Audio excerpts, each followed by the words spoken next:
Well, speaking of entering the promised land, if you've ever read the Bible and wondered if the miracles were a myth or if they're really history, then you're going to appreciate our next guest and his passion for the evidence of the Exodus. Take a look at this.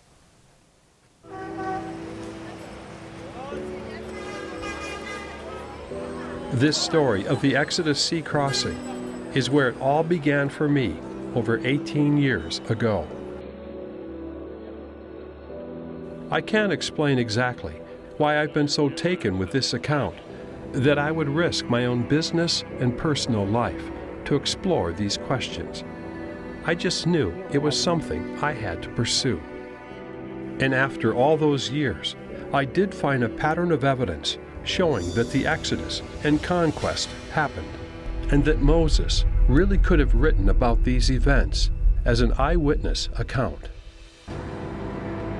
However, there are still major questions about where the Israelites traveled, what sea they crossed, and where Mount Sinai really is.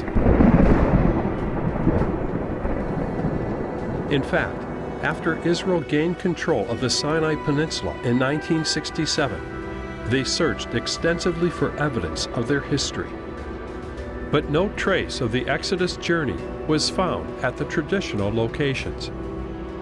But have we been looking in the right places?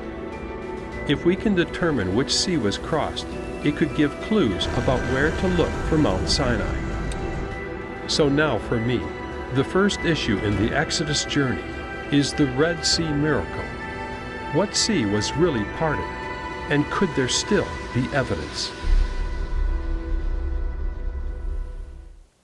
Tim Mahoney is a filmmaker, and his passion to find proof of the Bible has led him to create the incredible Patterns of Evidence series, and he's here now to explain how the Red Sea miracle is more than a myth. Tim, welcome back to the program. Tom. So good to have you back. And we've aired some of your other specials and your Young Explorers series as well. But I have to ask you before we dive in here, you allude to it a little bit in that clip. You didn't expect this was going to be your life, right? That this is what you were going to do. No, I actually 20 years ago, I thought this was just going to be a project that would be done in about a year. Yeah. And I remember sitting in church on a Sunday and asking God to forgive me. I was a liar, I said. I said I'd be done in the year, and I said, I don't even know what I'm doing. And I felt like God spoke to my heart and said to me, this film will be finished when I say it's done, not when you're tired of working on it. Mm-hmm. Wow. Yeah. So what you're building is a fortress, not a facade. A lot of things can be like a facade. They look good on one side, but if you surround it, and that was the understanding I had, that if it was a facade, it could get knocked over. So what I needed to do was to build a film that was more like a fortress. And how do you do that? It's with multiple viewpoints.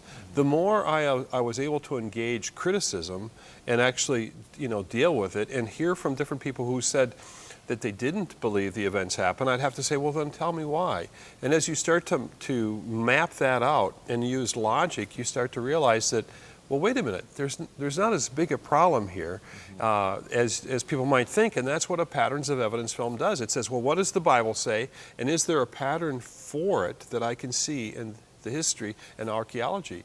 And that's how we made these films. Well, and it's interesting, isn't it? Because we can just easily say it. I've tried so hard in my ministry not to say this kind of thing. Well, it's in the Bible, you just need to believe it, Mm-hmm. Well, yeah, it is, and we need to believe it.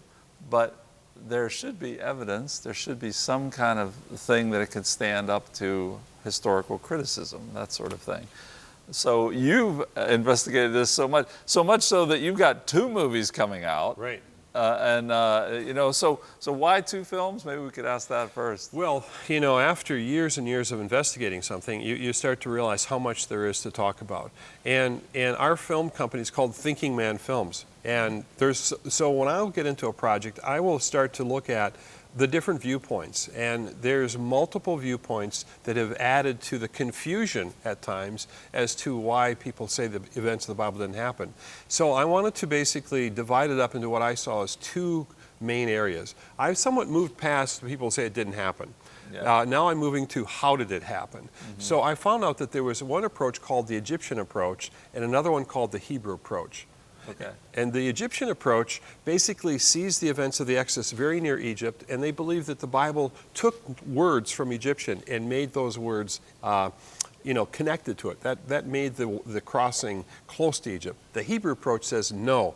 The Bible is written in Hebrew, the first books of the Bible, and Moses didn't mean that it was close. They believe that it was actually at the Gulf of Aqaba, a much larger place where it was a sea as opposed to a reedy lake. Yeah, I mean, some of the explanations over the years I've heard people say, well, it was just a shallow place and they just sort of crossed, and as one evangelist used to say, well, that's a bigger miracle because all the Egyptians drowned in that little bit of water, you know. But there's, you took this so far that you actually went to interview Cecil B. DeMille's granddaughter. Yeah. And we actually have a clip here. Cecil B. DeMille, I mean, we all think of when we think of the Ten Commandments, it's almost impossible to divorce ourselves from the Ten Commandments movie that Cecil B. DeMille did. And can you set this clip up for us? Right. Well, I've got to know the family because I just loved what they did, and I wanted to use some footage from his first film. He made the Ten Commandments twice. He did the black and white, didn't he? Way back. Right, Yeah. and I wanted some of that footage, and that allowed me to contact the family. So this is when we went out to visit them, to Cece DeMille, and she's a big fan of Patterns of Evidence. Oh, that's great. Well, let's go to that clip. In 1956, DeMille remade the Ten Commandments into a 3.5-hour epic, which became a sensation. For the last 50 years, it has aired nationally on television during the Easter and Passover season. I traveled to Hollywood to meet DeMille's granddaughter, Cece, and I asked her about her grandfather's work. Why did he spend so much of his career making those types of films? Because he loved the Bible. He thought the greatest stories were in the Bible because it's fascinating. I mean, you don't have to make them up, they're there. DeMille's research influenced the depiction of these biblical events. Well, so the great stories are already there. Yeah. So what are the kind of things that you're encountering as you've investigated this? I mean, there's a group of people that kind of discount everything. Right. What has been your experience? Well, what we're moving on to now is the question of miracles, because it's called the Red Sea miracle for a reason. And all the way through the Exodus journey, it's really about miracles. Mm-hmm. And one of the questions we have in the first part, you ask, well, why do you have two parts? In this particular pattern, we're looking at 6 major events or 6 major things to look for. And the first one is the departure point, the direction that the Israelites would go, and the desert that they would cross. Mm-hmm. And the Bible says that, it tells us, is that there were over 600,000 men. If you add the women and children, that could be 2 to 3 million people there. Yeah. So a miracle in that would be, how in the world could God sustain that many people? How far could they travel in a day? Where would they get water? So, and then it says that there was a pillar of cloud that led them and covered them. And there was a pillar of fire at night. These are not normal things that happen.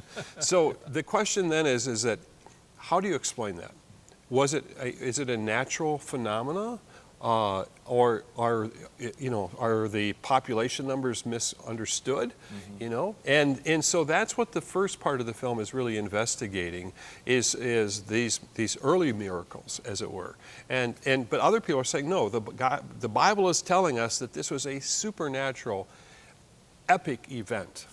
Well, what's so great about it to me is that you've got academics that are kind of discounting things. Some may accept it, but a lot of them discount. And having majored in history, I heard some of that at a secular college.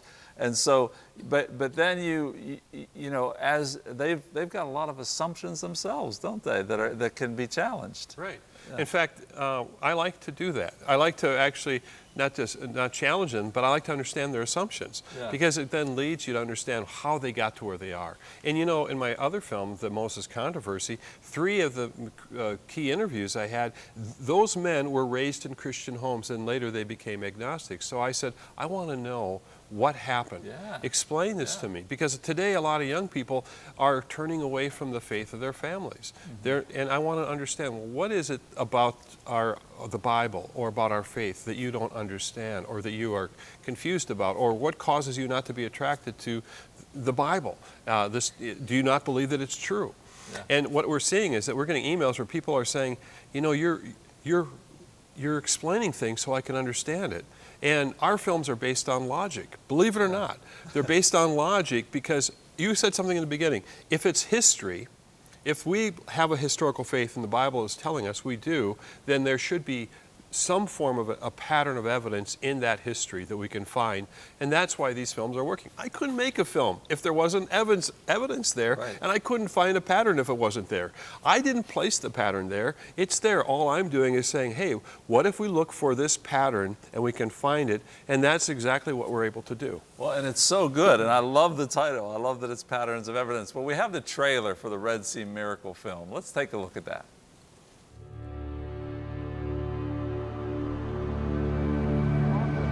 For almost 20 years, I've been searching for evidence of one of the greatest miracles of the entire Bible, the miraculous parting of the Red Sea.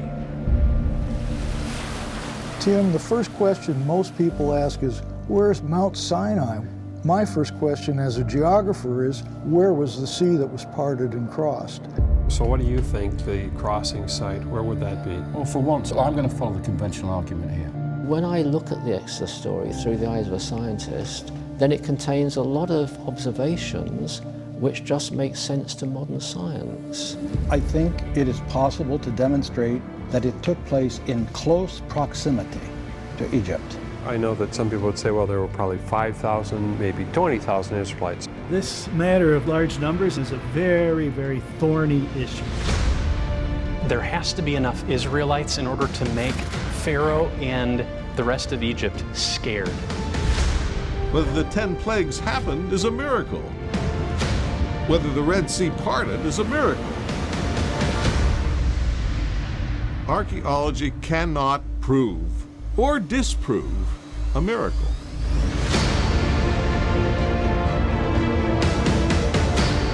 Make the sea small, put it close to Egypt, all of a sudden it calls into question the biblical text itself. And you cast their pursuers into the depths as a stone into mighty waters. Where were these ancient lakes and what is now all desert? And what sort of people could stand the strength of the wind that would part that depth of water? Nobody could stand and walk that land bridge in that sort of wind. It would be impossible. Why is it important to think about these things? At the end of the day, we're really talking about a miraculous event of unprecedented proportion, of God's miraculous saving power.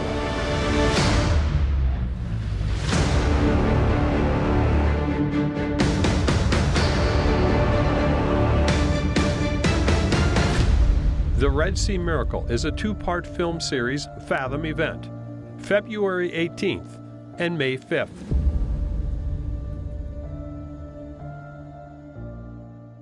Make sure you go. Yeah. Amy and Jay are joining us now for the rest of the discussion. Talk about a film of epic proportions, even the music and the animation of it and your studies behind it. I was intrigued at how one word in the original text could change the way you're studying and the whole picture of where Mount Sinai was, or how many people Moses was actually with the Israelites when they crossed.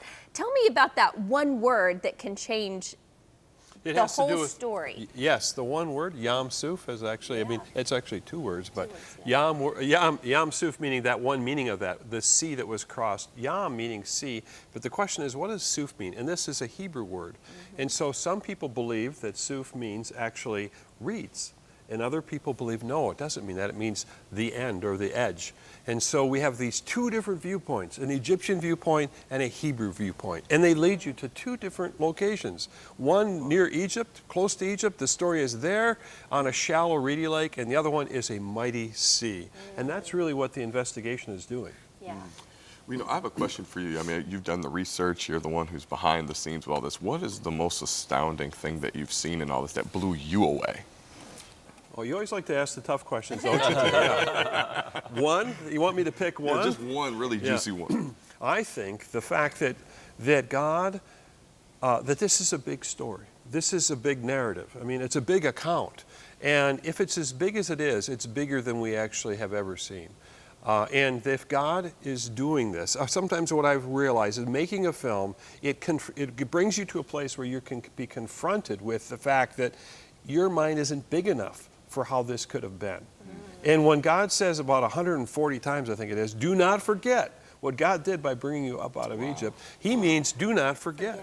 And so I think that, and these films, I believe, as I'm making them, are films of remembrance and forewarning, because history repeats itself. And it's easy for us to forget. It's easy for me to forget that God can provide in the most difficult situations. Do you feel the weightiness of carrying this film to its fullest? Like you're proving by patterns of evidence that God really performed this outrageous supernatural miracle. Yes. Yeah, the answer is, do I feel the weightiness? And in fact, I shared with you a little bit before. I haven't shared this much, but I was ready to quit in the fall because of the weight of all the financial challenges. And can we get this done? And we were struggling with getting animations done, and people said they've never had as much difficulty making something as when they work on these projects. There's a struggle that we're faced with. Things don't go well, and we had to battle through. And I was ready to quit. And I had like 2 or 3 nights of sleeplessness. Wow. But finally I had to make a decision that I couldn't quit. And I just had to have faith. And I was at my own Red Sea, crossing where I was trapped between 2 different different decisions. Wow. And I had to have faith. And I think that that's why this film is important for people. If they could, come and see it, but don't come alone. Bring your family, bring your Sunday school, bring your church. It's an important thing because you're going to be inspired when you see this. And that's what happened to me. You want to say, what did I learn?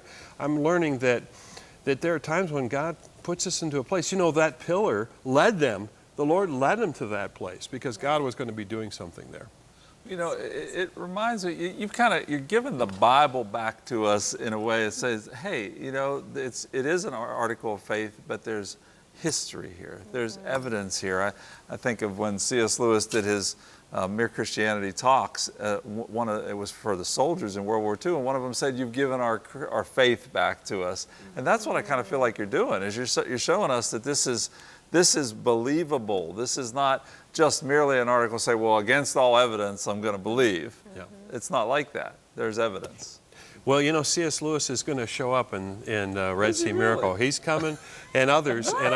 Yes, he is. He's coming back because he talks about miracles. And we're going to explore. So this is the first film. February 18th is the first look at this. But then May 5th is the accumulation of do miracles happen?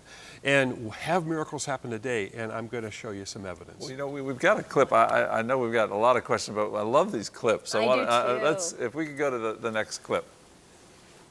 And in fact, if you think about it, if Etham is the word for Egyptian Hetem, which is the word for border fortress, there would have been a big garrison of Egyptians sitting there. In the Egyptian approach, all these events leading to the sea parting seem to be taking place in a very small area. Was this the desert wilderness the Israelites really crossed, or did they cross a much larger wilderness? There's a big difference between these two options. Well, some people are proposing a crossing over here.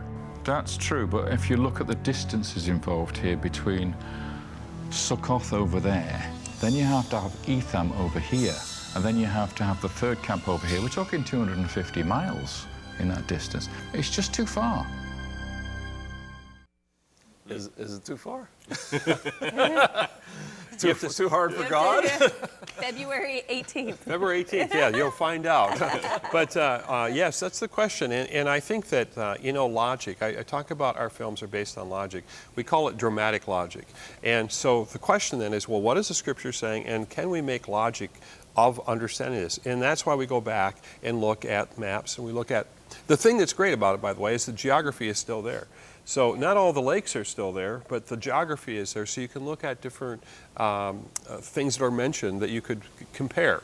So that's, if I look at the way these films are constructed, they're really constructed to to help the average person. It's not over your head. I try to explain every word, and I make it adventurous so that you can see the biblical recreations. We have more biblical recreations in this film than we've had in any film. Wow, that is really good. And you've had some great, I mean, the other films, some of the ones that we've shown here too, tremendous animations and explanations, really good. I like how too, you know, myself personally, I just read it and believe it. But for those really intellectual, they have to really figure things out. They have to see the facts. They're questioning God.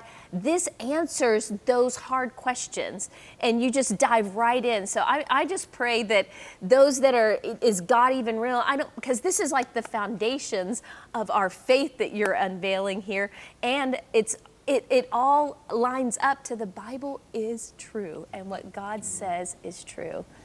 Yeah. So thank you. Well, you're welcome. And you know, I'm going on a journey myself, and I have the opportunity that a lot of people don't have to go to these places. And so I'm able to take you along with a camera and be able to experience this for yourself. And that's what I'm hoping people will come. And this is going to be a Fathom event. So it's a one-night only event. It's only on February 18th, and we have this film is so big that we actually have an intermission in it, just like it's quite an, and we also have a panel discussion at the end that was filmed at the Ark Encounter.